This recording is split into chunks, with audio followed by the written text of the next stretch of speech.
지구 곳곳에 숨겨진 외계인의 흔적 19, 15일을 공개합니다. 모모하는 마법의 술잔. 뭐 두 기자님들은 문과라 잘 모르시겠지만 뭐 나노 이런 거 들어는 보셨어요? 10억분의 1m죠? 정확하게 알고 있네요. 아 그래요? 메가는요? 메가? 단 건데 메가. 메가다? 이 나노미터의 크기에서 물질을 조작, 눈에 보이지 않는 아주 작은 단위를 다루는 기술입니다. 그걸 나노 기술이라고 하는데 이건 보통 20세기 후반에 와서야 본격적으로 등장합니다. 그런데 말입니다. 무려 1700여 년 전 4세기경의 고대 로마에서 이 나노 기술을 이용한 물체가 발견이 됐다면 믿으시겠습니까? 우리도 긴가민가한 나노 기술을 네. 저때 했다고요? 그러니까요. 자, 그 정체 바로 이겁니다. 뭐야? 동전인가? 잔이네? 술잔? 잔인데? 뭐야? 색이 변해. 뭐야? 트라케 왕 리쿠르고스가 덩굴에 결박된 모습이 그려진 유리컵, 일명 리쿠르고스 컵입니다. 우와. 빛을 정면에서 비추면 진한 옥색, 빛을 뒤에서 비추면 붉은 빛으로 변하는 신비스러운 컵. 이 사실을 믿을 수 없었던 학계는 도대체 고대 무슨 기술로 이 컵을 구현해낸 건지 연구에 돌입했으나 컵의 존재에 대한 정보도 없고 제조법도 불분명. 그렇게 시대를 거스른 리쿠르고스 컵은 수수께끼로 남아 있었는데요. 그런데 1990년대 과학자들이 컵의 파편을 분석한 결과 유리 안에서 금 나노 입자를 발견. 20세기 후반에 등장한 나노 기술이 이 컵에 적용돼 있었던 겁니다. 아니 이거는 20세기 때나 나온 기술을 알고 만든 것도 아닐 거고. 나노 입자 기술이 있었어. 음. 그러면 최소한 딴 거라도 좀 더 나와야지. 아니면 정말 외계인이 와서 저 컵 하나만 떨렁 던져주고 갔던지. 외계인이 와서 지구의 왕과 교류하면서 선물로 준 그 당시 왕의 모습이라면 소름이겠다. 그거 아닐까? 그냥 금 입자가 그곳에 우연히 거기 있었던 거. 그렇지. 일각에선 금 입자가 들어간 게 우연이 아닐까라며 오기자처럼 의심하는 시선도 있었습니다. 그런데 컵에서 발견된 금 입자의 직경은 50 나노미터. 1700년 전 소금 한 알의 1000분의 1도 안 되는 크기의 입자가 컵에 아주 고르게 분포된 게 우연이다? 과연 그 가능성이 얼마나 될까요? 그리고 컵 속 덩굴에 결박된 리쿠르고스의 모습이 핏빛으로 바뀌는 것도 뭔가 의도성이 느껴지지 않습니까? 그 시절 나노 기술이 정말 존재했다면 관련된 유물이 추가로 더 발견되지 않았을까요? 하지만 그 시대에 이 기술을 활용한 컵은 단 하나만 발견. 그리고 관련 기술에 대한 기록도 전무한 상황. 과연 1700년 전 나노 기술을 알고 있던 그 누군가는 어떤 존재였을까요? 지구 곳곳에 숨겨진 외계인의 흔적 19, 14일 공개합니다. 호련히 사라진 외계의 발명품. 이번에 제가 찾은 외계인의 흔적 사진 먼저 보여드리겠습니다. 저거 본 적 있어요? 무슨 뭐 게임 아이템 같아. 자, 지금 보신 것은 무려 약 2000년 전인 서기 132년에 만들어진 세계 최초의 지진 감지기 후풍 지동입니다. 이 지진 감지기는 놀랍게도 그 옛날에 지진이 어느 방향에서 발생했는지를 감지해내는데요. 이 지진 감지기를 만든 것은 중국 후한의 천재 발명가이자 중국의 레오나르도 다빈치 장형입니다. 그런 그의 발명품 중에 후풍 지동이는 역작 중의 역작. 지름 1.8m 항아리의 바깥쪽엔 구슬을 문 8개의 용 머리가 나침반의 8방향을 향하게 했고요. 만약 지진이 발생하면 용의 입에서 구슬이 떨어져 개구리 입 안으로 들어가 크게 울리는데요. 이때 공이 떨어진 방향은 즉 지진이 발생한 곳이라는 뜻. 그런데 138년 2월 폐하, 서쪽 용에서 구슬이 떨어졌나이다. 폐하, 서쪽 지역에서 지진이 발생했다는 전갈이 옵니다. 당시 수도에서 무려 400km 떨어진 지역에서 발생한 지진을 장형의 지진 감지기가 정확히 측정해냈는데요. 근데 400km면 일단 저 당시는 연락이 오는데 며칠 걸렸을 거예요. 며칠 정도가 아니겠지. 말 타고 왔을 테니까. 보름 걸리지. 그러나? 저게 뭐 어떤 원리로 만든 걸까? 그러니까 진동을 감지하는 걸 되게 민감하게 만들었나 보다. 그런데 장형의 발명품이 불가사의한 점은 이뿐만이 아니었습니다.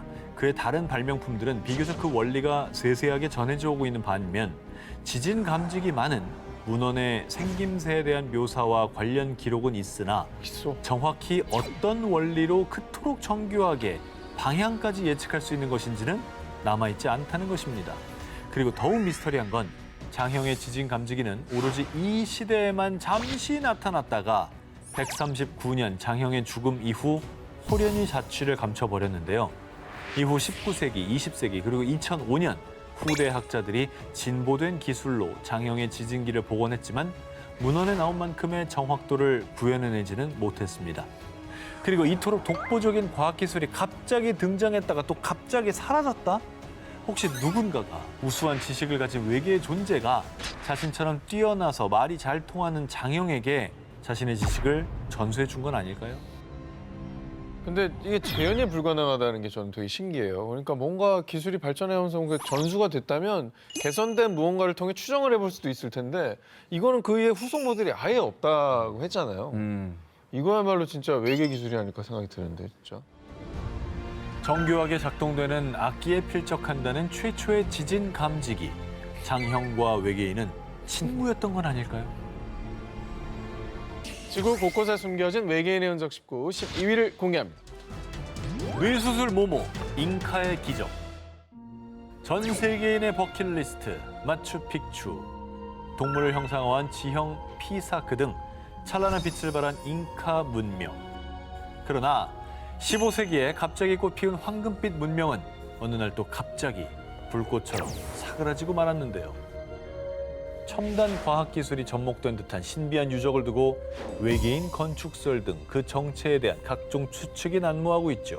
그런데 또 하나, 잉카 문명이 외계인의 흔적이라고 의심되는 정황이 발견됐습니다. 잉카 문명은 뭐 오늘 소개할 기사 이전에도 외계인의 문명이다라는 얘기가 너무 많잖아요. 뭐 대표적으로 가장 많이 알려진 문명 중에 하나잖아요. 어느 날 갑자기 호련히 사라진 그렇지. 엄청난 기술들 남기고. 바로 뇌수술의 흔적. 에이. 사실 두개골에 구멍을 뚫어서 치료하는 천두술과 같은 뇌수술은 이미 기원 전부터 시작됐다고 널리 알려져 있습니다. 하지만 특히 잉카 제국의 뇌수술 기술이 외계인에게 전수받은 건 아닐까 가장 의심되는 부분. 당시 잉카 제국의 놀라운 뇌수술 성공률 때문입니다.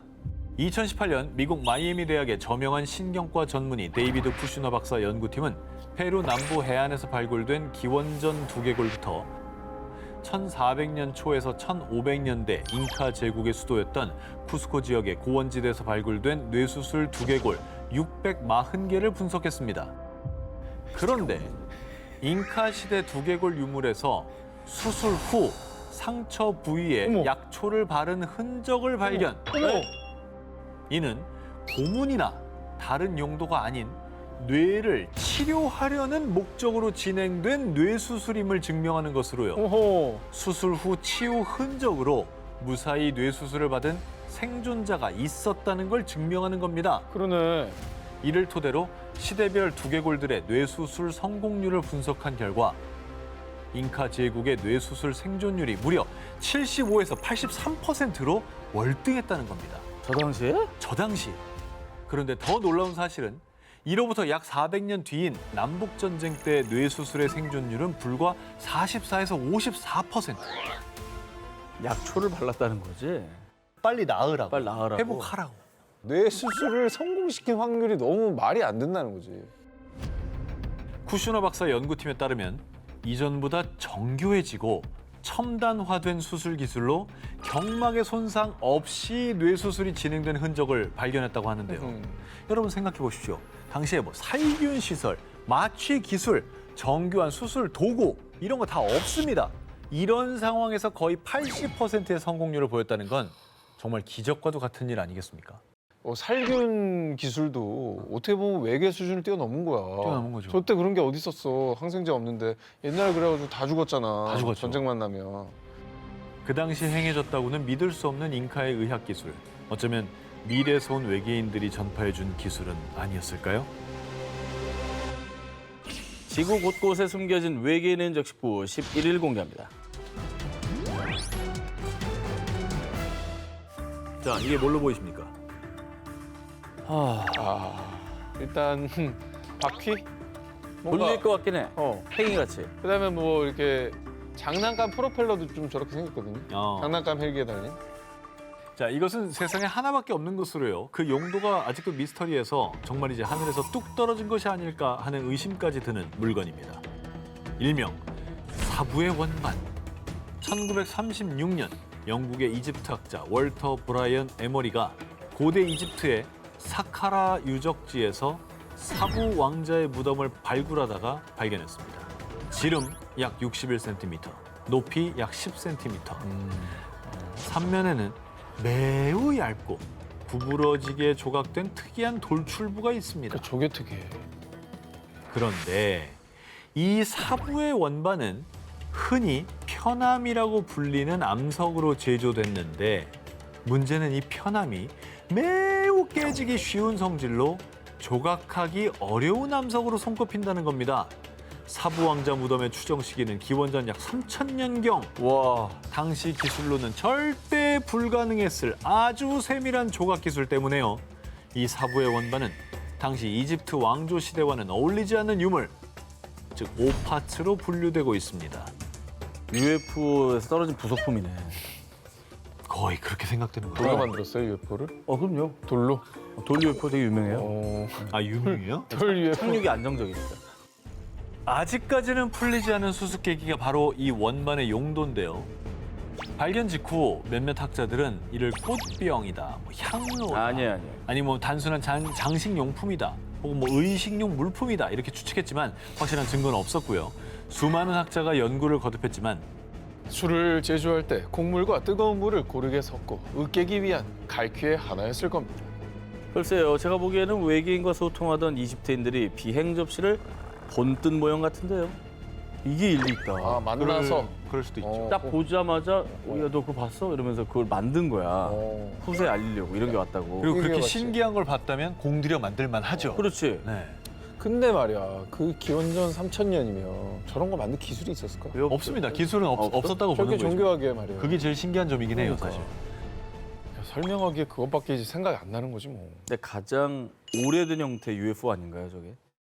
우리가 막 뱉은 얘기 중에 답이 있으면 외계인이 되게 놀래겠네. 그러니까. 뭐야, 쟤네들? 어떻게 알았지? 이러면서. 여태 아무도 못 맞춘 걸?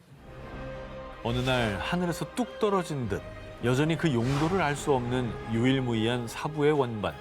그게 무엇일지는 그 옛날 이집트인만이 알고 있지 않을까요? 지구 곳곳에 숨겨진 외계인의 흔적 19, 10위 공개합니다. 전 세계 곳곳에서는 우리 인간에게 알려지지 않은 미스터리한 심해 생물들이 끝없이 발견되고 있습니다. 그런데 그중에 어쩌면 우리 인간들 몰래 끼어든 외계 생명체들도 있지 않을까요? 100% 있죠. 지난 2013년 호주 널라버 평원의 지하 수중 동굴에서 발견된 미스터리 점액. 이 점액에 대해 호주 맥쿼리 대학의 한 교수는요. 이건 지금까지 지구에서 한 번도 발견되지 않았습니다. 라고 발표해 학계에서 충격을 안겼고요. 봤어요. 해당 점액은 외계 점액이라는 별명을 얻었습니다. 그러니까 나 저거 사진 봤어. 한치야? 저게 점액이에요, 생물이에요? 이 외계의 점액이 논란이 된 건 우리가 알고 있던 생명체에 대한 기존의 패러다임을 타파. 학자들이 가장 의아해했던 것은요. 빛이 전혀 없는 동굴 환경에서 무려 수억 년을 생존해 왔어요. 대체 어떻게 살아남을 수 있었을까요? 정말 미스터리합니다. 근데 심해 생물들은 그런 거 없어도 살지 않아요? 생명이라는 건 스스로 뭔가를 생산할 수 없기 때문에 외부에 뭔가 하여튼 에너지원이 필요합니다. 그렇죠. 근데 심해는 그게 이제 거의 존재하지 않기 때문에 먹이만 있고. 살아남기가 힘들다는 거잖아요.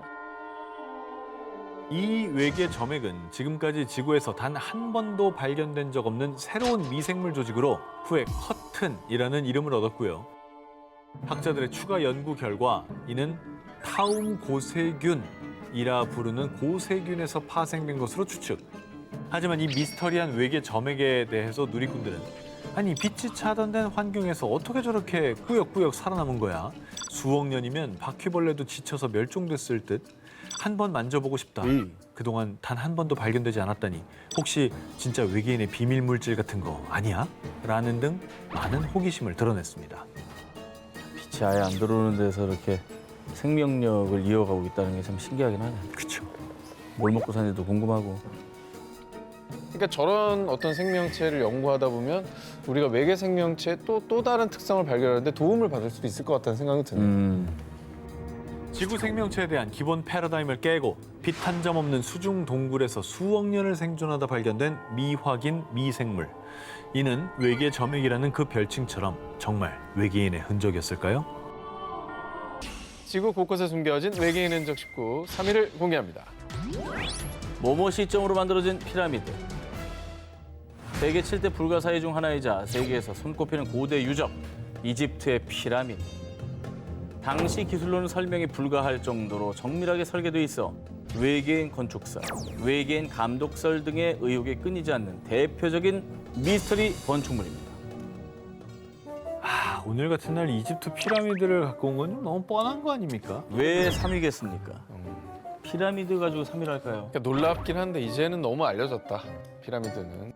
오늘은 우리가 이미 알고 있던 뻔한 이야기를 하려고 하는 게 아니고요. 아마 피라미드에 얽힌 이 미스테리는 아마 두 분 다 처음 들어보셨을 겁니다. 기자지구에 있는 고대 이집트 파라오 쿠프 왕과 그 후계 파라오 하프레 왕, 멘카우라 왕의 피라미드가 줄지어 있는 모습을 볼 수 있습니다. 혹시 이상한 점 못 느끼셨나요? 뭔가 연달아서 만들었다면 직선상에 놓여져 있어야 되는데 뭔가 거리감과 각도가 비틀어져 있어. 왜 일직선이 아닐까요? 못 맞췄을까요? 안 맞췄을까요? 일부러 안 맞춘 거지. 거지. 안 맞춘 거죠. 그 이유는요? 어? 글쎄. 틀렸습니다. 아무 얘기도 안 했는데 틀렸대. 이 배치도가 연상시키는 것이 있습니다. 바로 오리온 자리입니다. 별자리야.